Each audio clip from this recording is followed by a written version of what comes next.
हम यहाँ मनुष्य के बारे में विचार करेंगे। मनुष्य को इब्रानी भाषा में आदम कहा जाता है, इसलिए आदि मनुष्य को आदम कहते हैं। परमेश्वर ने मनुष्य को अपने स्वरूप और समानता में बनाया था। स्वरूप का अर्थ है आकार या अपने रूप का रेखा चित्र या प्रतिछाया, और समानता का अर्थ है अपनी ही तरह दिखाई देने वाला। मनुष्य को अपनी तरह रूप देने वाले तीन जन थे: पिता परमेश्वर, परमेश्वर पुत्र यीशु मसीह और पवित्र आत्मा।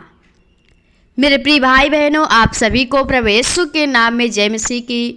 प्रियो, आइए हम प्रभु को फिर से इस सुंदर दिन में सुबह के बेले में प्रभु को धन्यवाद करेंगे और प्रभु से प्रार्थना करेंगे जो हम लोग को पल पल बचा संभाल के रखा, हम लोग को जीवन दिया और हर एक बुराई से बचा कर रखा और अपने आप पास आने का मौका दिया।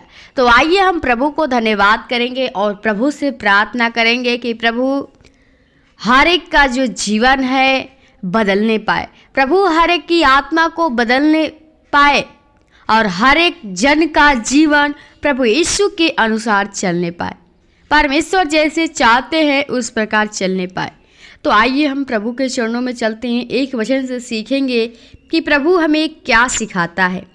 पढ़ेंगे इफिसियों 3:10 में लिखा है, क्योंकि हम उसके हाथ की कारीगरी हैं जो मसीह यीशु में उन भले कार्यों के लिए सृजे गए हैं जिन्हें परमेश्वर ने प्रारंभ ही से तैयार किया, हम उन्हें करें। आमीन।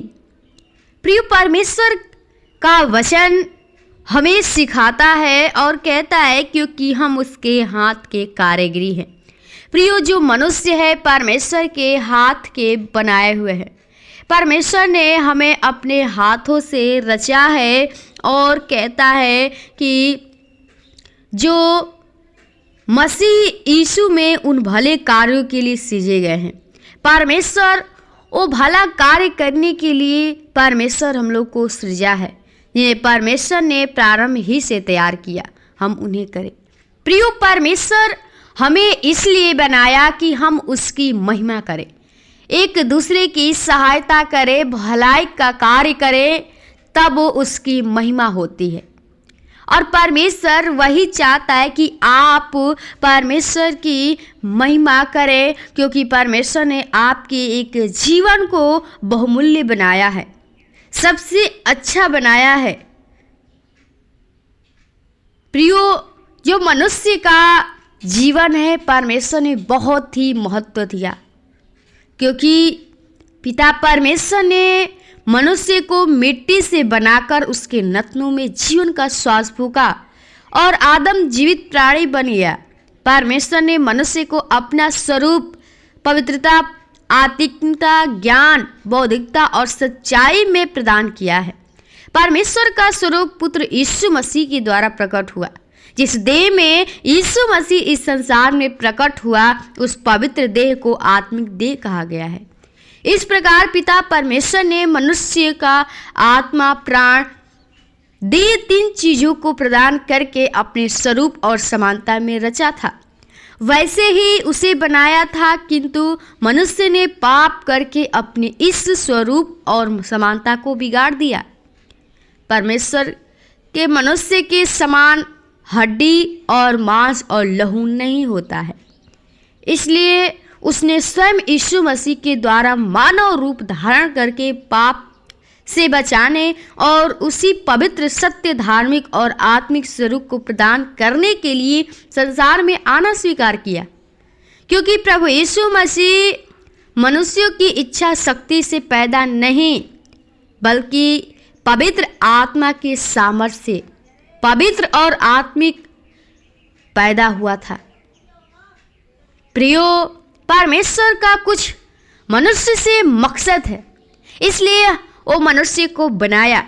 परमेश्वर चाहता है कि आप परमेश्वर के कार्य को पूरा करें, एक दूसरे की भलाई करें, एक दूसरे से प्रेम करें, क्योंकि हमारा यीशु मसीह का जो स्वभाव था, परमेश्वर चाहता है कि आपका जो स्वभाव होने पाए यीशु मसीह के द्वारा प्रकट होने पाए।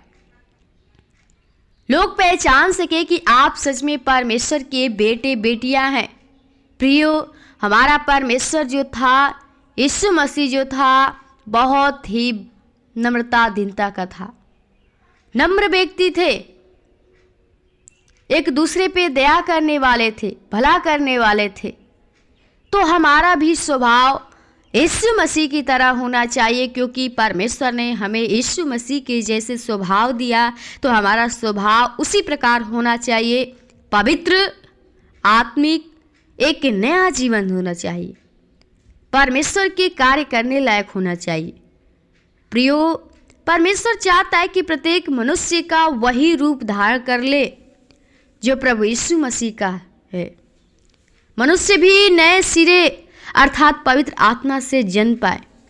परमेश्वर ने मनुष्य को बुद्धि, विवेक, इच्छा शक्ति जानवरों को प्रदान नहीं की है, इसलिए परमेश्वर ने उसे अपने हाथ के कार्यों के ऊपर से उसे अधिकार दिया और सब कुछ उसके पैरों तले कर दिया। उसको अधिकार के साथ बुद्धि, ज्ञान, समझ प्रदान की, ताकि वह परमेश्वर के महान भेदों को समझ सके। आज हम देख रहे हैं कि मनुष्य परमेश्वर के द्वारा दी गई बुद्धि, समझ और ज्ञान के द्वारा उन्नति की चरम सीमा पर पहुंचा है। मनुष्य का परमेश्वर के सम्मुख बड़ा महत्व है। प्रियो, परमेश्वर ने हमें बनाया है, वो अधिकार दिया है, क्योंकि जो जानवर भी है, सारी सृष्टि का जो पृथ्वी का मालिक है वो मनुष्य है। परमेश्वर ने अधिकार दिया है मनुष्य को। जितने जीव हैं, जीव जंतु, पक्षी, पशु, आज मनुष्यों के पैरे तले हैं, क्योंकि परमेश्वर ने मनुष्य को एक महत्वपूर्ण बनाया है, महत्व दिया है, एक अधिकार दिया है। तो प्रियो, परमेश्वर के मार्गों के अनुसार चलिए। जैसे यीशु मसीह का जीवन था, आप भी अपना जीवन पवित्र करिए। एक नया जीवन के साथ, एक नई बुद्धि, विवेक के साथ आप चलते रहिए। परमेश्वर की व्यवस्था को और ध्यान करिए। परमेश्वर चाहता है कि आपका जीवन जो है पवित्र होने पर परमेश्वर से आप संबंध जोड़िए। परमेश्वर चाहते हैं कि मनुष्य पुनः उससे अपना संबंध जोड़ ले, इसलिए प्रभु यीशु के पवित्र लहू के द्वारा इस संबंध को जोड़ा, ताकि मनुष्य सदा उसकी संगति में रहे। अब निर्णय लेना मनुष्य के हाथ में है। परमेश्वर ने हम लोग को हर एक चीज़ सिखाया है, लेकिन मनुष्य आज पश्चाताप नहीं करता है कि हम पापी हैं। लेकिन हमारा यीशु मसीह चाहता है कि आपका जो पापी जीवन है, प्रभु यीशु मसीह के सामने अपना पापी जीवन को धुला लीजिए। परमेश्वर आपको एक नया जीवन देना चाहता है, एक पवित्रता का, एक प्रेमी, भलाई, कृपा, दया करने वाला। तो अगर आप यीशु मसीह पे विश्वास करते हैं तो अपने आप को बदलिए, परमेश्वर के जैसे करिए। परमेश्वर यीशु मसीह के जैसे स्वभाव था, आप बदलिए, एक पवित्रता के साथ जीवन बिताइए। तब परमेश्वर आपके जीवन में आएगा और आपकी हर एक परेशानियों को ख़त्म करेगा। परमेश्वर आपके जीवन में आना चाहता है, तो आप परमेश्वर यीशु मसीह को ग्रहण करिए, विश्वास करिए, तब आप परमेश्वर के राज में पहुंचने पाएंगे। प्रियो, परमेश्वर ने मनुष्य को अपनी संगति करने के लिए बनाया है, महिमा करने के लिए, ताकि आप परमेश्वर की बड़ाई करें, महिमा करें, परमेश्वर की स्तुति करें, उसकी आराधना करें, हर बातों में परमेश्वर को धन्यवाद करें। तब परमेश्वर आपसे प्रसन्न होगा। वचन को यहीं विराम करेंगे। प्रभु आपको इस वचन के द्वारा बहुत आयत से आशीष प्रदान करे। आइए हम आपके लिए प्रार्थना करें, ताकि प्रभु आपके जीवन को बदलने पाए और एक नया जीवन दे।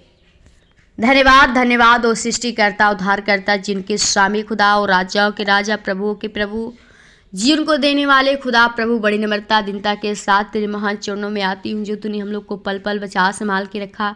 फिर से इस दिन में प्रभु जी जो तूने हम लोग को जीवन दिया, बचा संभाल के रखा, आपको हम लोग जितना धन्यवाद करेंगे बहुत कम है खुदा। धन्यवादित करती हूँ, प्रार्थना विनती करती हूँ हर एक प्रियजनों के लिए, भाई बहनों के लिए, जितने लोग तेरी उपस्थिति में बैठे हुए प्रभु जी, तेरे चरणों में आए हुए प्रभु, तेरे प्रार्थना को सुन रहे, तेरे वचन को सुन रहे प्रभु जी। आज इस वचन को हर एक के हृदय में प्रभु लागू कर प्रभु जी। हर एक व्यक्ति तेरे वचन के अनुसार अपने जीवन को बिता सके प्रभु। हर एक का जीवन जो प्रभु वो पाप में लोग पड़े हुए हैं प्रभु जी, उस पाप के दलदल में शैतान डाला हुआ है प्रभु, हम चाहते प्रभु उससे निकाल कर प्रभु जी वो अपने लहू के द्वारा धोकर शुद्ध कर पवित्र कर प्रभु जी, ताकि हर एक मनुष्य तेरी बताए मार्ग के अनुसार चल सके, ओ तेरी महिमा स्तुति कर सके। जो तूने कार्य दिया है प्रभु, वो कार्य को, भले कार्यों को तेरे पूरा करने पाए प्रभु। ओ प्रभु हर एक व्यक्ति को तैयार कीजिए, हर एक के जीवन में ये तेरी पवित्र आत्मा सामर्थ होने पाए प्रभु। हर एक के जीवन को, आत्मा को बदल दे प्रभु। हर एक के जीवन में जो बीमारी परेशानी है, रोग है प्रभु, हम चाहते एक एक बीमारियां, रोग यीशु के नाम से खंडित करते हैं। हर एक का जो जीवन है प्रभु ओ तेरे अनुसार चलने पाए खुदा। हर एक के जीवन में तेरा वचन कार्य करने पाए और लोग तुझ पे विश्वास भरोसा कर सके, कह सके कि सच्चा सिर्फ यीशु मसीह तू ही खुदा है प्रभु। हर एक के जीवन में चाहते तू आशीष कीजिए प्रभु जी। जिसके जीवन में जिस वस्तु की घटी है वो तू स्वर्गीय भंडार से पूरा कर। हर एक व्यक्ति को आशीष कीजिए प्रभु जी, क्योंकि तू कहा है कि तू यहोवा को परख कर देखो कि यहोवा कैसा भला है।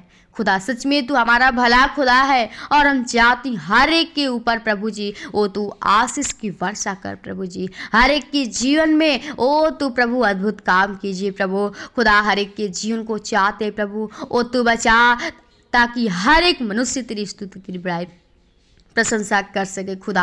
जितने लोग प्रभु ओ भाई बहन गरीबी परेशान है, अनाथ लोग, विधवाएं लोग हैं खुदा, हर एक के लिए विनती प्रार्थना करती हूँ प्रभु। चाहते हर एक की तू सहायता, मदद, अगुवाई कीजिए प्रभु, क्योंकि खुदा तू तरस खाने वाला पिता है। हम चाहते हर एक के ऊपर तू तरस खा निगाहें कर प्रभु, ताकि हर एक मनुष्य का जीवन बच सके और तेरी बड़ाई स्तुति कर सके खुदा। हर एक के जीवन को, भाई बहन कलिसिया परिवार को, तेरे दास दासियों को, लीडो पास्टों को, दोस्तों परिवार को आपके लहू के बाण छिपाते हैं। जो भाई बहन कार्य करते इस कार्य में हर एक की तू सहायता, मदद, अगुवाई कीजिएगा प्रभु जी। उस कार्य में तू बढ़ोतरी करेगा प्रभु जी, और तू आशीष, तू फलवंती करना, ताकि और तेरे बड़ाई स्तुति कर सके खुदा। आज के इस दिन को आपके हाथों में जो भी कार्य करते इस कार्य में सहायता, मदद, अगुवाई तेरे पवित्र आत्मा होने पाए। हर शैतान के बुरी चाल से, लालच से, विचार से, पाप से बचाना, ताकि फिर से हम तेरी स्तुति, तेरी बड़ाई प्रशंसा कर सके। जीवन को सिर्फ आत्मा के लहू के बाण छिपाते हैं। आज के इस दिन को आपके हाथों में देते हैं। धन्यवाद के साथ विनती प्रार्थना यीशु के नाम से मांगते हैं, सुन और दया से कबूल कर। आमीन आमीन।